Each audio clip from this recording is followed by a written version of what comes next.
ఓం మహాగణాధిపతయే నమః. ఓం గురుభ్యో నమః. ఓం శ్రీమాత్రే నమః. పరమేశ్వర స్వరూపమైనటువంటి జ్యోతిష, వాస్తు మరియు ఇతర అనేకమైనటువంటి శాస్త్రములను మనకు అందించినటువంటి మహర్షులకి నమస్కారం. హయగ్రీవ హయగ్రీవ హయగ్రీవేతి యోపదేత్తస్స నిస్సరతే వాణి జహ్నుకన్యా ప్రవాహవత్. అరుణాం కరుణాతరంగితాక్షీం ధృతపాశాంకుశ పుష్పబాణచాపాం అనిమాదిభిరావృతాం మయూకైః అహమిత్యేవ విభావయే భవానీం. శ్రీమాత్రే నమః. ప్రేక్షకులందరికీ కూడా ఆ యొక్క లలితా అమ్మవారి యొక్క అనుగ్రహం పరిపూర్ణంగా కలగాలని మనస్ఫూర్తిగా కోరుకుంటూ, ఇప్పుడు నేను చెప్పబోయేటువంటి టాపిక్ ఏదైతే ఉందో, చెప్తుంది నేనైనప్పటికీ కూడా చెప్పేస్తుంది సాక్షాత్ లలితా అమ్మవారిగా భావిస్తూ, ఈరోజు మనము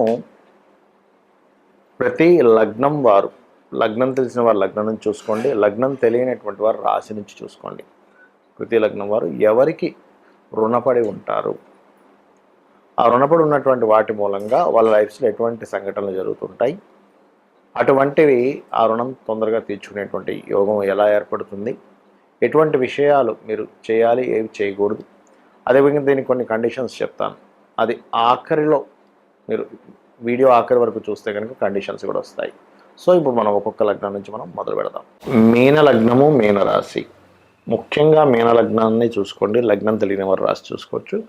ఇక్కడ పితృ సంబంధించినటువంటి రుణం ఉంటుంది, పితృ రుణము అంటారు. అందుకే మీన లగ్నంలో జన్మించారు అంటారే వారికి వారి జాతకాన్ని కనుక మేము పరిశీలన చేసినట్లయితే ఖచ్చితంగా వారి లైఫ్లో తండ్రితో రుణం ఏర్పడి ఉండడం వల్ల, తండ్రి ద్వారా వీళ్ళు ఇబ్బంది పడ్డము, లేదా తండ్రి ప్రతి దాంట్లో ఇన్వాల్వ్ అవుతున్నారని ఏదో తెలియని ఒక బాధ కలగడము, తండ్రికి వీరు ఏదైనా చేయాల్సి రావడం. ఇక్కడ ఏంటంటే రెండు విషయాలు. ఒకటి, మీరు వద్దంటున్న అసలు మిమ్మల్ని వెంటపడి మిమ్మల్ని సరిదిద్దే ప్రయత్నంలో తండ్రి గారు ఉన్నారా, లేదా తండ్రి ద్వారా మీరు ఎక్కువ స్ట్రెస్ అవుతున్నారా. అంటే స్ట్రెస్ అవ్వడం అంటే కొంతమంది చూడండి, తండ్రి ఏదో అప్పులు చేస్తాడు, ఇది కొడుకు మీద పడుతూ ఉంటుంది. లేదా సంతానం మూలంగా మీకు ఏదైనా, అందులో ముఖ్యంగా పురుష సంతానం వల్ల మీరు ఏదైనా స్ట్రెస్ అవి ఇబ్బంది పడుతూ ఉన్నారా, లేదా తండ్రి ద్వారా అన్నీ పొందుతారు కొంతమంది మీన లగ్నం వారు. అది ఎప్పుడు జరుగుతుంది అంటే, ఆ యొక్క రవి ఎవరైతే ఉన్నారో ఆ రవి పర్టికులర్గా మీకు యోగాన్ని ఇచ్చేటువంటిది కాంబినేషన్లో పడతాడు. అలాంటప్పుడు ఏమవుతుందంటే కేవలం తండ్రి మాత్రమే కాకుండా గవర్నమెంట్ రిలేటెడ్ సంబంధించినటువంటి వాటి మూలంగా కూడా అక్కడ మీకు కలుగుతుంది. అయితే గవర్నమెంట్ రిలేటెడ్ సంబంధించినటువంటి వాటిల్లో ప్రత్యేకంగా మీరు గమనించినట్లయితే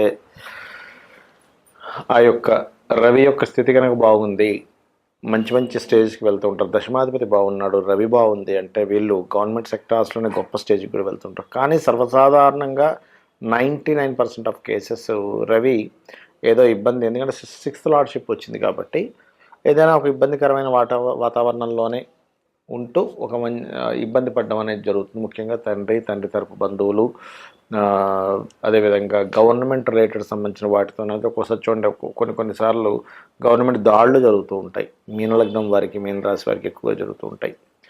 అంటే ఏమిటి, ఇక్కడ మీరు ఈ జన్మలో అయినా సరే గవర్నమెంట్ రిలేటెడ్, ఫాదర్ రిలేటెడ్, వైద్య సంబంధించిన విషయాలు, ఎందుకంటే రవి వైద్యానికి కారకుడు. అదేవిధంగా ఈ 3 విషయాల్లో పర్టికులర్గా జాగ్రత్తగా ఉండాలి. అంటే మీకు ఏదైనా హెల్త్ ఇష్యూ వచ్చిందా, ఫీవర్ రిలేటెడ్ సంబంధించినవి రావడం, అంటే రోగరూపేణ పీడితం అని చెప్తుంటారు కదా మనకి జ్యోతిష్ శాస్త్రంలో, పూర్వజన్మ కృతం పాపం రోగరూపేణ పీడితం. కాబట్టి ఏంటి, ఇక్కడ జ్వర సంబంధించిన వాటి మూలంగా ఇబ్బంది పడ్డం కానీ, వేడి ద్వారా ఇబ్బంది పడ్డం కానీ, చర్మ వ్యాధుల ద్వారా ఇబ్బంది పడ్డం కానీ ఇస్తూ ఉంటుంది ఈ కర్మ అనేటువంటిది. మనుష్య రూపేణ అయితే తండ్రి రూపంలో ఇస్తూ ఉంటుంది ఎక్కువగా. కొన్ని సంఘటనల రూపంలో అయితే పర్టికులర్గా మీకు గవర్నమెంట్ అటాక్స్ అంటుంటారు. ఒకసారి రైడ్ చేశారండి, లేకపోతే ఎవరికో గవర్నమెంట్ వ్యక్తికి మీరు ఏదో అప్పిస్తారు, ఆయన ఏదో సడన్గా ఏదో ఇబ్బంది కలుగుతుంది, ఆ డబ్బులు రావు. కాబట్టి ఏంటంటే అంతా గవర్నమెంటు, అధికారము, రాజకీయ నాయకులు, తండ్రి, వీటి చుట్టూ మీ కర్మ కనెక్ట్ అయి ఉంటుంది. వీటి ద్వారాయే మీ లైఫ్ ముందుకు కదులుతూ ఉంటుంది. వీటితోనే మీ లైఫ్లో ప్రతిదీ సాగుతూ ఉంటుంది. కాబట్టి దీన్ని తొలగించుకోవడానికి సింపుల్గా రవిచంద్ర 2 గ్రహాలకి దీపారాధన చేయండి. నేతితోని రవిచంద్ర గ్రహాలకి దీపారాధన చేస్తూ, ప్రదక్షిణాలు చేస్తూ, తాటంక యుగలీభూత తపన ఉడుప మండల అనే నామస్మరణ చేయండి ఎక్కువగా. అంటే అమ్మవారి యొక్క తాటంకములట తపన మండలము, ఉడుప మండలము. అంటే తపన మండలం అంటే సూర్యమండలం, ఉడుపు మండలం అంటే చంద్రమండలం. రవిచంద్ర మండలాల్లాగా ఉన్నాయి అమ్మవారి యొక్క తాటంకములు అని అనుకుంటూ ఈ నామస్మరణ ఎవరైతే చేస్తారో పూర్వజన్మ కర్మ అనేటువంటి తొలగిపోతుంది. గోవులకి బియ్యపిండి బెల్లము కలిపినటువంటిది మరియు గోధుమ రవ్వ తినిపించినట్లయితే మరింత అద్భుతమైన ఫలితాలు మీరు పొందుతారు. ఈ రుణం అనేటువంటిది మనం మాట్లాడుకున్నాం కదా, దీనికి మరి పరిహారాలు ఏ లగ్నం వారికైనా సరే గుర్తుపెట్టుకోండి.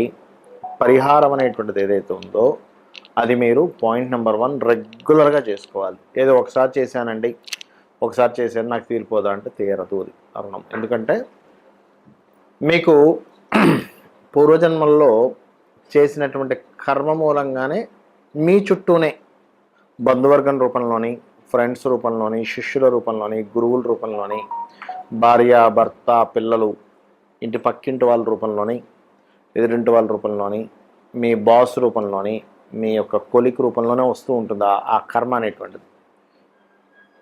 వాళ్ళతో మీకు తెలియకుండా ఒక మిస్అండర్స్టాండింగో లేకపోతే గొడవ జరుగుతుంది అనుకోండి, అది మరింత పెంచుకోకండి. ఎందుకంటే ఆల్రెడీ మీ పాస్ట్ లైఫ్లో ఉన్నటువంటి కర్మ వల్ల ఇది జరిగింది, ఇందులో పుట్టారు, మళ్ళీ ఇంకా పెంచుకుంటున్నారనుకోండి అది మరలా ఇంకొక 10 జన్మలకి అది ఫాలో అవుతూ ఉంటుంది మీకు. అంటే ఇంకో 10 జన్మల వరకు మళ్ళీ మీరు దాని రుణం తీర్చుకునే పని మీద మళ్ళీ అక్కడ ఫైట్ చేసారు మళ్ళీ. అలా ఏంటంటే ఒక్క దగ్గర కాకుండా, ఎందుకంటే దీనికే మనకి చూడండి, మనకి మహాభారతం లాంటి వాటిల్లో చూపిస్తూ ఉంటారు మనకి భీష్ముడి మీద కోపంతో నేను మళ్ళీ ఇంకో జన్మెత్తాలి, ఇంకో జన్మెత్తుతాడు. మనకు పురాణాల్లో చాలా వాటిల్లో చూపిస్తూ ఉంటారు. అంటే ఏంటి, జన్మలు ఉండేటువంటి కాన్సెప్ట్ సనాతన ధర్మంలో మన శాస్త్రాల్లో వేదాల్లో చెప్పబడింది. జన్మ అనేటువంటిది ఉంటుంది, మనకు భగవద్గీతలో కూడా చెప్పబడింది. మనం దేన్నైతే ఎక్కువగా థింక్ చేస్తుంటామో అది శత్రు రూపంలో కావచ్చు, మంచిది కావచ్చు, ఆ వ్యక్తికి ఆ జన్మ రావడం జరుగుతుంది. ఎక్కువగా దేని థింక్ చేస్తామో, ఎక్కువ దేని గురించి ఆశపడుతూ ఉంటాము, ఎక్కువ దేని గురించి పోరాడుతుంటాము.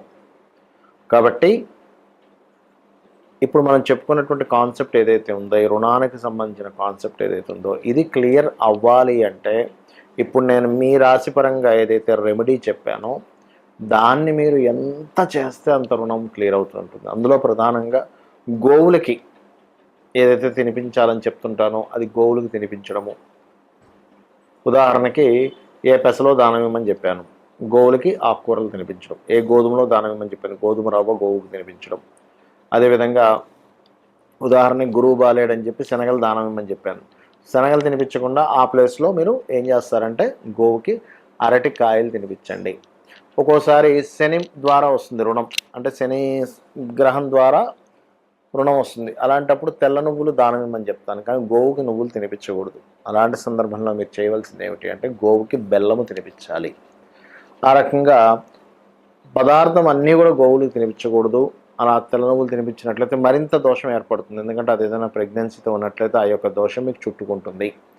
కాబట్టి ఈ యొక్క అంశాల్లో ఈ జాగ్రత్తలు తీసుకోండి.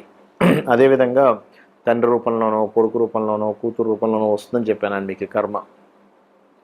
వాళ్ళు మీ పట్ల ఒక రకమైన బిహేవియర్ చేస్తుండొచ్చు.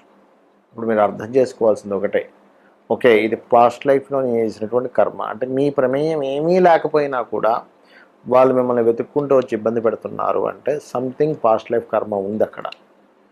అదేవిధంగా దాన్ని తగ్గించుకునేటువంటి మార్గం మాత్రం 3 మార్గాలు చెప్పారు జ్యోతిష్ శాస్త్రంలో. ఒకటి సూర్యభగవానుడి యొక్క ఆరాధన, లేదా మీ పంచమాధిపతిని ఆరాధించడము, లేదు రెండవది లలితా సహస్రనామాలు లేదా విష్ణు సహస్రనామాలు, ముఖ్యంగా లలితా అమ్మవారి యొక్క ఆరాధన నిత్యము చేయడం ద్వారా రుణం క్లియర్ అవుతుంది. అది కూడా మెడిటేషన్లో మీరు శ్వాస మీద ధ్యాస పెట్టి ఒక నామం, ఒక లలితా సహస్రనామాలు అవుతూ ఉన్నాయి. ఓం శ్రీమాత శ్రీ మహారాజ్ని శ్రీమత్ సింహాసనేశ్వరి అయినప్పుడు శ్వాస తీసుకుంటూ ఈ భాగంలోకి మీరు తీసుకుంటున్నట్టుగా భావిస్తూ ఉండాలి, మళ్ళీ కిందకి వెళ్తున్నట్టుగా భావిస్తూ ఉండాలి. అప్పుడు ఏమవుతుందంటే మీ కర్మలు తొలగుతాయి. షట్చక్రాలు ఎప్పుడైతే యాక్టివేషన్ అవుతాయి కర్మలు తొలగుతాయి. అదేవిధంగా మీకు దగ్గరలో ఆలయం కానీ ఏదైనా ఉత్సవాలు కానీ జరిగేటప్పుడు మీ వంతు సహాయం, ధన సహాయం కాదు నేను అనేది, మీ వంతు మీకు చేతనైనంత ఏదైనా అక్కడికి ఒళ్ళు వంచి ఏదైనా పని చేయడం, అక్కడ ఏదైనా క్లీన్ చేయడం లాంటివి చేస్తే కూడా మీ పూర్వజన్మ కర్మలు తొలగుతాయి. కర్మ తొలగితేనే మీ యొక్క రుణం తీరుతుంది. ఇది గుర్తుపెట్టుకోండి. రెగ్యులర్గా అమ్మవారి చాంటింగ్ చేయండి, ఆనందదాయకంగా ఉండండి. అమ్మవారి యొక్క అనుగ్రహం మీకు పరిపూర్ణంగా కలగాలని మనస్ఫూర్తిగా కోరుకుంటూ శ్రీమాత్రే నమః.